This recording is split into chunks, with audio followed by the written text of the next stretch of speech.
اور کوئی صاحب پوچھا؟ شاہ صاحب یہ معلوم کرنا تھا اہل سنت والجماعت حنفی مذہب رکھنے والوں کے لیے کیا حکم ہے کہ وہ جب سعودی عرب جاتے ہیں حج اور عمرے کی ادائیگی کے لیے تو وہاں جو امام ہے وہ غیر مقلد ہے، اس کے پیچھے نماز پڑھ سکتے ہیں؟ حضور والا آپ سارے مذاکروں میں رہے تو پورا آدھا گھنٹہ ہم نے اس پہ لگایا کہ سنی کی نماز صرف اہل سنت کے پیچھے جائز، کسی اور مذہب کے پیچھے جائز نہیں۔ اور یہ جو سعودی دور ہے اس سے پہلے جب ترکیوں کا دور تھا تو ترکیوں نے تو اتنا اہتمام کیا تھا کہ خانے کعبے میں چاروں طرف 4 مصلے بچھا دیے تھے، حنبلی، حنفی، مالکی، شافعی۔ ہر امام کا ماننے والا اپنے امام کے پیچھے نماز پڑھے، کوئی جھگڑا ہی نہیں، ٹھیک ہے۔ اب چونکہ حکومت انہوں نے لے لی تو لینے کے بعد میں لوگ تو بھول جاتے ہیں تاریخ، کئی دفعے ہم نے اس کو کہا، ریکارڈ دیکھیں ہمارا ویب سائٹ، اس پر آپ اس کو دوبارہ سنیے۔ مسئلہ یہ ہے کہ ترکیوں کی حکومت جو تھی وہ اہل سنت و جماعت کی، اور حکومت ان سے کنہوں نے لی؟ یہ آل سعود اور آل شیخ۔ آل سعود سے مراد یہ بادشاہ ہیں جو چل رہے ہیں، اور ٹیک اوور کرنے کے بعد انہوں نے اس کا نام ہی سعودی عرب اس لیے رکھا، اس کا نام سعود تھا جس نے حملہ کر کے مسلمان حکومت لی۔ آل شیخ جو ہیں یہ آل شیخ محمد بن عبد الوہاب کی اولاد، یہ آل شیخ کہلاتے۔ انہوں نے کیا کیا کہ حرم شریف پر حملہ کرنے سے پہلے ایک معاہدہ کیا۔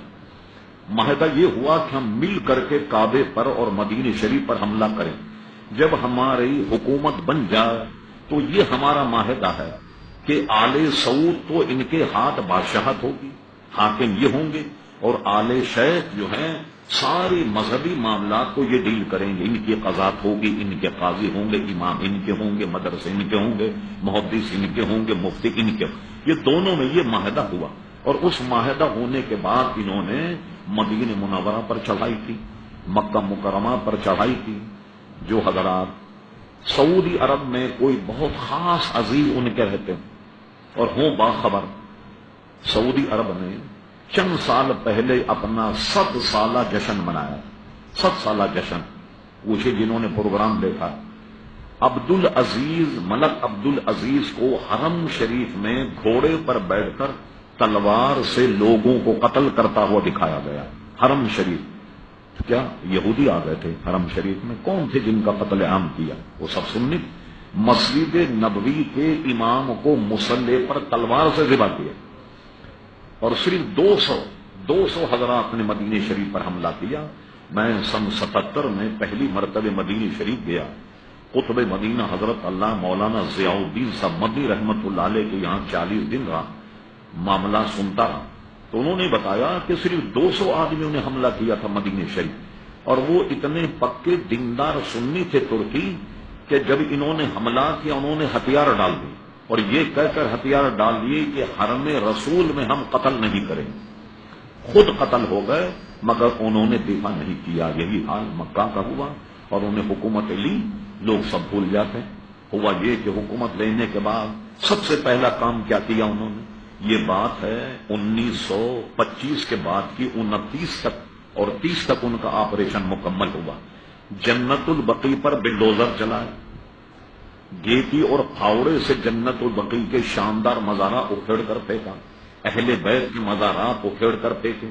سب سے شاندار مزار جنت البقیع میں حضرت عثمان غنی رضی اللہ عنہ کا، اس کے اینٹ پتھر الگ کر کے اس کو زمین بوس کیا۔ پھر اس کے بعد جناب انہوں نے جنت مالا کا قبرستان جو اس کو زمین بوس کیا۔ یہ سارے مزارات انہوں نے ڈھا دیے، اور اس وقت کے نزدیک کہتے تھے کہ یہ گنبد خضرا جو ہے یہ صنم اکبر ہے، سب سے بڑا بت یہ، معاذ اللہ، گنبد خضرا کو سب سے بڑا بت تصور کرتے تھے، لیکن ان کو وہ شہید کرنے میں قادر نہیں ہو سکے۔ جب انہوں نے جنت البقیع، جنت مال اٹھایا تو یہ اس زمانے کی بات ہے جب مولانا محمد علی جوہر، علامہ عبد الحامد بدایونی، علامہ عبد العلیم صدیقی، ایک صحافی تھے جن کا نام ریاض الحسن ریاض حسین تھا۔ آج سے کوئی 30 سال پہلے اخبار جنگ میں ان کا انٹرویو چھپا تھا۔ یہ وہ وفد میں شامل تھے جو ہندوستان سے سعودی عرب میں احتجاج کرنے کے لیے آئے کہ بھئی ہندوستان کے مسلمان، وہ غیر منقسم ہندوستان تھا جسے پاکستان میں ہندوستان، انہوں نے احتجاج کیا، اور احتجاج کرنے کے بعد ان سے سعودی حکومت نے وعدہ کیا کہ ہم یہ دوبارہ بنائیں گے۔ یہ جو آپ ان بزرگوں کے مزار پر کچھ پتھر رکھے ہوئے دیکھتے ہیں کہ جس سے یہ پتہ لگ جائے کہ یہ حضرت فاطمہ کا مزار ہے، یہ حضرت امام حسن کا ہے، یہ اسی وقت کی برکت کہ یہ پتھر لگا کر انہوں نے ایک طرح سے نشاندہی کر دی کہ یہ ان کے مزارات ہیں، لیکن اس کے بنانے کا وعدہ انہوں نے پورا نہیں کیا۔ حضرت خدیجۃ الکبریٰ کا روضہ جنت مالا بہت شاندار بنا ہوا تھا، کسی صاحب کے پاس وقت ہو اس فقیر کے پاس آئیں، وہ تمام آپ کو میں فوٹو دکھاؤں گا کہ جو اس کے ڈھانے سے پہلے جنت بقی جنت مالا۔ اب بتائیے ایسے حضرات جنہوں نے ہزاروں مسلمانوں کو تحقیق کیا، کعبے پر قبضہ کیا، مدینہ شریف پر قبضہ کیا، وہاں میں ہم لوگ کہتے ہیں سب بھول گئے، آپ ان کے پیچھے نماز کیوں نہیں پڑھتے؟ تو اس لیے ہم ان کے پیچھے نماز نہیں پڑھتے کہ وہ عقیدتاً ہم اہل سنت و جماعت کو مشرک سمجھتے ہیں۔ اب بتائیے کہ جو اہل سنت کو مشرک سمجھے کیا اس کے پیچھے نماز پڑھیں گے آپ؟ اس لیے ہم نماز نہیں پڑھتے۔ اور اس پر کسی صاحب کو اگر تاریخ کے حقائق کا مطالعہ کرنا ہو، ہمارے بہت بڑے علامہ گزرے، علامہ مفتی عبد القیم قیوم صاحب رحمت اللہ تعالی علیہ، ان کی تاریخ نجد و حجاز کا مطالعہ فرما۔ چلیے تو ہم مولویوں کی بات ہے۔ محمد بن عبد الوہاب کیا تھا؟ آپ انٹرنیٹ پر سرچ کریں آپ، ہم فرے کے اعترافات۔ یہ ہم فرے کون تھا؟ 7 جاسوس جنہوں نے سلطنت عثمانیہ کو توڑا، 7 جاسوس، 6 مرد تھے، 1 خاتون تھی۔ تو انہوں نے استنبول میں جا کر کیسا تفرقہ ڈالا، یہ جو بتا رہا ہوں میں آپ کو، ہم فرے، اس نے استنبول میں ایک شیخ کے پاس بیٹھ کر درس نظامی پڑھا، عربی زبان پڑھی اور جاسوسی کی، اور کہتا تھا کہ کبھی بھی کسی کو مجھ پہ شک ہو جاتا کہ جاسوسی کا، میں فوراً عربی بولنا شروع کر دیتا۔ اس نے تو بالکل ننگا کر کے رکھ دیا محمد بن عبد الوہاب۔ یہ تو ایک غیر مسلم کتاب ہم فرے کے اعترافات کے نام سے، وہ عربی میں بھی چھپی ہے کویت سے، اور کیا کہتے ہیں لندن وغیرہ سے بھی وہ چھپی تھی، لندن کے تو جاسوس ہی تھے۔ یہاں اگر آپ جائیں برٹش ایمبیسی، آپ کو یہاں انگریزی میں کتاب مل جائے گی، وہ یا ہم فرے کے اعترافات، اور اردو زبان میں بھی کسی نے یہاں پاکستان کے کسی پروفیسر نے ترجمہ کیا، کتب خان نے جو ہے چھان بین کیجیے، اس میں آپ کو بھی کتاب مل جائے۔ اس نے پورا قصہ محمد بن عبد الوہاب کا لکھا، میں نے اس کو کیسے گمراہ کیا، اس سے مناظرہ کیا کہ شراب حلال، اور یہ ثابت کر دیا کہ شراب حرام نہیں، اور اس کو شراب پلائی۔